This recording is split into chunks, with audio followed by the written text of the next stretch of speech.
what drives us, what we are talking about uh, in terms of the success is our desire. That drives us, our need, our decision, our willpower, our determination, our passion, threat to lose job or the opportunity to get promoted. Now, I'm sure all of you sitting in this program have all these virtues. Already you have it. That's why you're sitting in this program, right?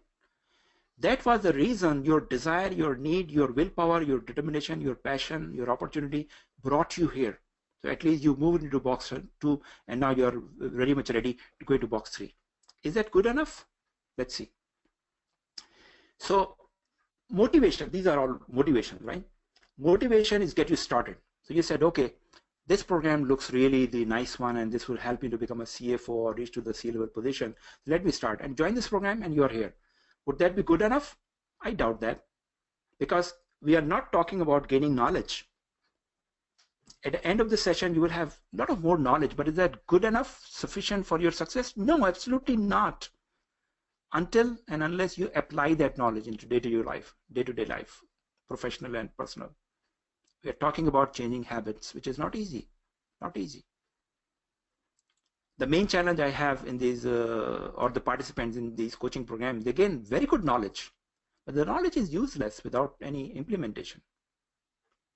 So the reason I now prefer this format of program, in every small learning, doses of knowledge, you have the opportunity to apply. I guarantee what you're learning in this program today, you could go at your work tomorrow and apply it, part of it at least. So we're talking about habits. Now, how do we change habits? Let me give you an analogy. Analogy is that a space shuttle, when it leaves the ground, and of course it has to go to space, to lift from the ground, it needs a lot of force, a lot of energy. So it consumes 87% of fuel in the first 2 minutes. Imagine that. And I think there is a huge fuel tank. So 87% of that is consumed in the first 2 minutes to develop the momentum and speed, break the orbit. Now breaking the orbit is the main challenge, right? That is why they need so much power, energy, and speed. How do we change our habits as matured adults? Here is the cycle. It's the same process, that if you are changing your habits and you're trying to develop a new habit, you need to defy gravity, right? You never went to a gym and you want to go to gym. Good idea. Make all the logic, make all the sense. But can you? Big challenge, right? First, there are 3 phases actually. First 10 days of any habit is huge challenge, huge challenge. But if you somehow able to continue do it, then second 10 days become a little easier. So in this graph I'm showing you, we still call it active resistance, but it becomes better. If you are able to hit the 30th day with the same habits, doing it again and again, we call it acclimation. You become acclimate to the new habits, and then it becomes easier. So your level of effort comes back to the where you started.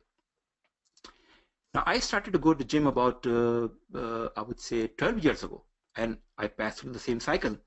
Today, if I don't go to a gym, I feel bad. If I don't do my yoga routine every day at home, I feel bad. I'm already at the beyond the 3 phases long time ago, but you have to go through it. Now again, we are understanding all this knowledge and science here, but how do we do it?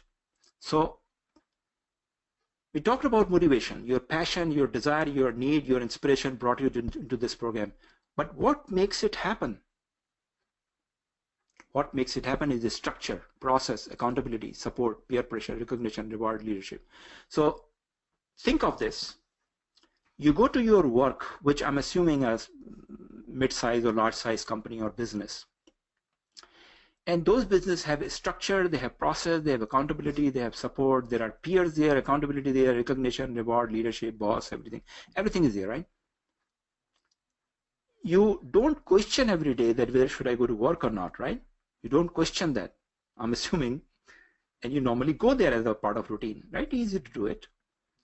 But if I ask you to do that on a weekend, entirely voluntarily, nobody has asked you, but you thought that maybe I should go to office and do something voluntarily.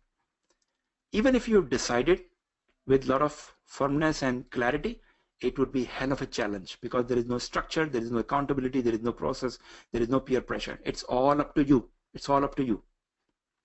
The reason majority of the small businesses like 1 or 2 people organization fail, they don't have that structure. And I learned that also in this program, coaching program, that look, you guys are doing pretty good job in your work environment, in your office, in your businesses, because there is everything, there is structure, process, accountability. But when it comes to your own personal development, there is not much structure, process, and accountability. It's all up to you. It's all you to decide that, okay, I will go to gym tomorrow morning, and then don't go there. No accountability, right? But if you involve a friend and make a commitment that, look, we'll go together, and if I don't go there, then I will pay such and such penalty. And next day, although you are not in a mood to go to gym, but your friend is standing outside the door knocking and asking you to go, there is 80% chance that you will go with that person. Structure, right? Structure, process, accountability. So what we are trying to do in this program, now let me step back. The mastermind program we created, which is going very successful, more than halfway through, is based on this concept of structure, process, accountability. There is a peer pressure. The group is working together very closely. They are accountable to each other. And I work also one-on-one with them to create accountability process and peer pressure and structure and leadership also. Now, in this program, now everybody cannot attend mastermind. Mastermind is not for everyone also. But you could take the same benefit of that program by creating some discipline yourself. So I won't have capacity in this program to really work one-on-one, except the few calls I promised, but I would teach you everything. And I would help you to also create process, structure, and accountability.